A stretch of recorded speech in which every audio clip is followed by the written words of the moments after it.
paklusēt. Pie tevis es vēlos, Tēvs, kur mūžīga gaisma plūst, lai izjust, cik viss ir tur svēts, pie tevis, kur visas asaras žūst. Paklusēt. Es vēlos vien tevī paklusēt, galvu nolikt uz tava pleca, lai vari, kungs, manā dvēselē sēt to sēklu, kas nekad nepaliek veca. Paklusēt, klusēt un izjust, cik ļoti tu mani, Tēvs, mīli no sirds. Klusēt un redzēt, cik apgaroti gaisma no tevis par mani mirdz. Klusēt un redzēt pār debesu āri, kā mūžīga gaisma mirdz. Klusēt un dzirdēt, kā mūžībai pāri man grūtīs, Tēvs, pukst tavas sirds.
Gaišumu un sirds siltumu liecina paši grāmatu nosaukumi. Ceļmals virši, dvēseles sirds puksti, ar gara acīm, grēka maratons, sirds nebeigas mīlēt. Viņš ir atbalstījis un stiprinājis arī savus kolēģus. Un tā, piemēram, iznāk kopkrājums kopā ar dzejnieci Laimdotu Vištārtu, mīlestības gramatika Jūt ugunskurā.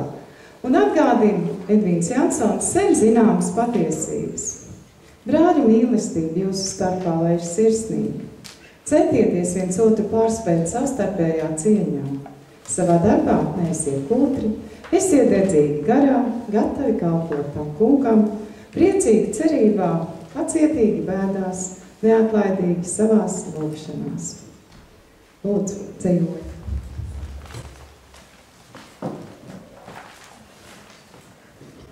Esmu jūs norunājis ļoti, jau ir pēdējie 2 ceļoļi. Es jūtu, ka, bet gribējās no sirds šajā dienā jūs iepriecināt pieskarties sirdī, jo tā taču ir mīlestības diena. Un mīlestība taču nekad nav par garu. Sirds nebeigs ticēt. Tas ir 2. daļas tituļdzējoļi. Šajā dzējoļa grāmatiņā ir 2 daļas. Sirds nebeigs mīlēt un sirds nebeigs ticēt. Pirmā daļa ir, ja varētu tā teikt, laicīgā dzēja par dabu, jūs jau dzirdējāt daudz ko. Un 2. daļa ir sirds nebeigs ticēt, ko mēdz saukt pa kristīgo dzēju. Kaut arī literatūrā nav tāda ideja kristīgā dzēja. Visa tā dzēja, es uzskatu, kas slavina dabu, mīlestību, cilvēkus, viņu darbu, dzimteni, un arī Kristu, mūsu kungu, ir kristīgā dzēja. Sirds nebeigs ticēt. Sirds nebeigs ticēt, vēl mīlēt un cerēt, kā sāpes un asaras atkal surs sirdī pēc mīlas un laimes. Sirds nekad nebeigs kaist, cerēt un augt, pēc glāstiem un mīlas, zemes un saules, pēc vēja šalkām un mīlas alkām, uz zemes šīs skaistās. Tās dziļi man krūtīs, tās ievās un viršos, pat smilgās tās plivo un ziedošos kiršos un ozolu zaros, šalts rudens vējā un skan manā dzejā, kā skumjas, kad tirdī, tā ielaužas sirdī. Tās ieskanas rītos un debesīs lido, pat cīruļu dziesmās un stārķas pārnos, kliedz kājās virs jūras, krīt liedaga viļņos, deg uguns liesmās un paceļas dzirkstīs. Dievs piepildi mani un dvēselē skani, Tēvs eji man plakām pa dzīves takām, it visur, kur eju, nāc vienmēr man blakām, lai nebeidz sirds ticēt, cerēt un mīlēt. Un kā pēdējais, ar tādu skumju pieskaņu, bet iziesim mēs priecīgi, jo visa mīlestība, gan skumjā, gan smelzošā, jo nevar būt mīlestība bez smeldzēm, ir priecīga, jo tā ir mīlestība, kas dota no Dieva. Un tā mīlestība nekad nebeidzas. Pirms saules rieta no stāvam, tu esi tik bikla un klusa. Mums apkārt ir katrā vietā jūtama gaistošās dienas dusa. Sāta atblāzma pamalē zaigo un kvēlo kā degoša jūra. Es tavu roku satrumaigo, iet projām diena tik sūra. Gribu ko sacīt, bet vārdi nogrim sirdī tev nepateikti. Tie nebija vārdi kaut kādi, tie nāca no sirds tev teikti. Mēs stāvam pirms saules rieta, mūs sagaida nakts tik gara. Kas zina, kur rīt mūsu vieta, vai zeme zem kājām būs cieta. Tikai pirms saules rieta, nu redzu, tu esi tik skaista. No saules kā zeltainās lieta, seja un mati tev aizstās. Kāpēc tikai pirms saules rieta es atradu tavu roku? Žēl, ka tikai pirms saules rieta es atvēru tavu maigo roku. Laiks projām ir strauji skrējis, sev līdzi aiznesot dzīvi. Laiks visu no mums ir ņēmis, manu un tavu dzīvi. Pirms saules rieta no stāvam, tu esi tik bikla un klusa. Kāpēc dzīvei tā aiziet mēs ļāvām? Vai tiešām visapkārt jau dusa?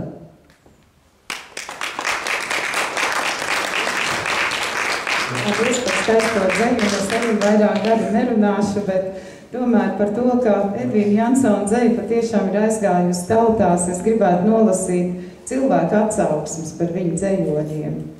Edvīna Jansona dzeja ir pilna gaišas ticības un paļāvības uz Dievu. Tā ir svētlaimīga dzeja. Un tā Edvīnam ir kā Dieva dāvana par viņu kalpošanu Dievam. Gribu vēlēt, lai vēl top daudz skaisti un iedvesmojoši dzejoļi. Dzejniecība Nesidora. Edvīna Jansona dzeja ir dziļa ar bagātu saturu. Lasot viņa dzeju, atspoguļojas visa dzīve. Tā viscauri tēlainības, spilgti izteikts un krāšņs dabas skaistums un cilvēku dvēseles bagātība. Katra viņa dzejas rinda ir kā dārgs dimants, jo vairāk lasa, jo vairāk un krāšņāk mirdz un spēcīgāk un dziļāk uzrunā. Evita Gedrība.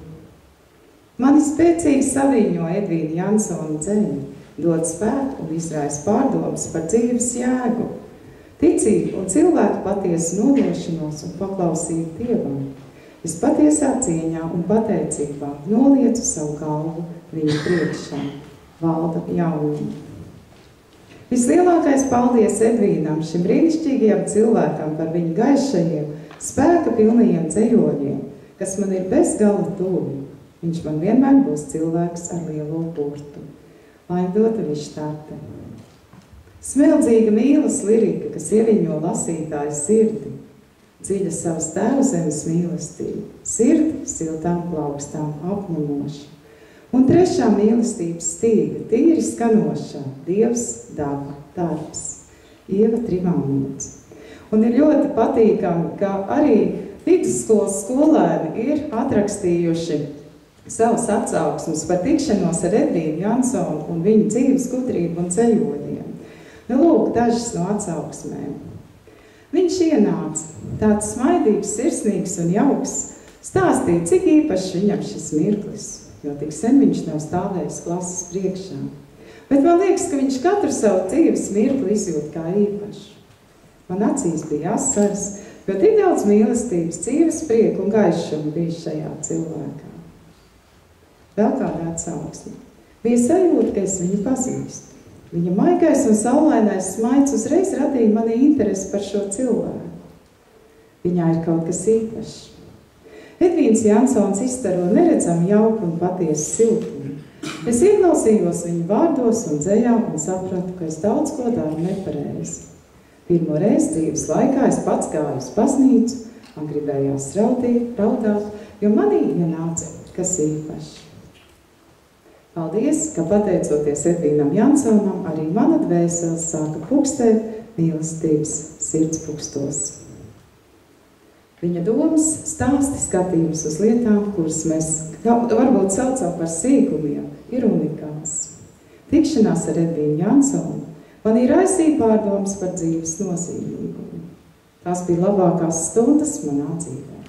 Es vēlētos pateikties par šo tikšanos, jo viņš ir radījis darbus, kuri man aizgrāv un rada manī brīnumainas sajūtas. Un tās ir skolnieka atsauksmes. Gribētos arī kādu vārdu pateikt.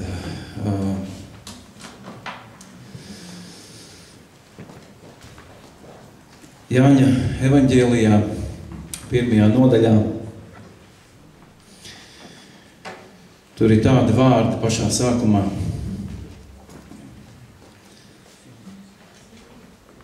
Ka iesākumā bija vārds, vārds bija pie Dieva, un vārds bija Dievs. Un tad tālāk mēs lasām, ka viņā šajā vārdā bija dzīvība, un dzīvība bija cilvēku gaisma. Un 14. pantā ir rakstīts, ka vārds tapa miesa un mājoja mūsu vidū. Un mēs redzējām tādu godību, kā vienpiedzimušā dēla, pilnu žēlstības. Mums visiem patīk gaisma. Un patiesībā daudzas lietas, daudzi procesi dabā notiek pateicoties gaismai. Pateicoties tam siltumam, kas nāk. Bez gaismas, šaubos, vai kaut kas augtu, vai notiktu tādi procesi, kādi notiek šobrīd gaismā. Un es to gribētu salīdzināt ar Kristu. Tad, kad Kristus ienāk cilvēku sirdī, tad Kristus apgaismo cilvēku. Un cilvēks redz, no kurienes viņš nāk, kas ar viņu notiek un uz kuriem viņš iet. Un es esmu priecīgs, kad varu pazīt šo vīru, Esmu dzirdējis viņa liecību, viņu stāstu, kā Dievs viņu ir piecēlis, varētu teikt, no mirušiem. Un Edvīns ir vēl viena liecība mums visiem, ka Dievs ir dzīvs. Un ka Dievs ir spēcīgs. Un ka Dievs ir tas, kas izgaismo cilvēka sirdi, un tur atklājās daudz un brīnišķīgu talantu. Un es ticu, ka Jēzus Kristus, kas ienāca Edvīna dzīvē, tas atdzīvināja viņā to talantu un to potenciālu, ko mēs šodien visi baudam. Tā kā viss gods Dievam. Un par to arī būs nākamā dziesma.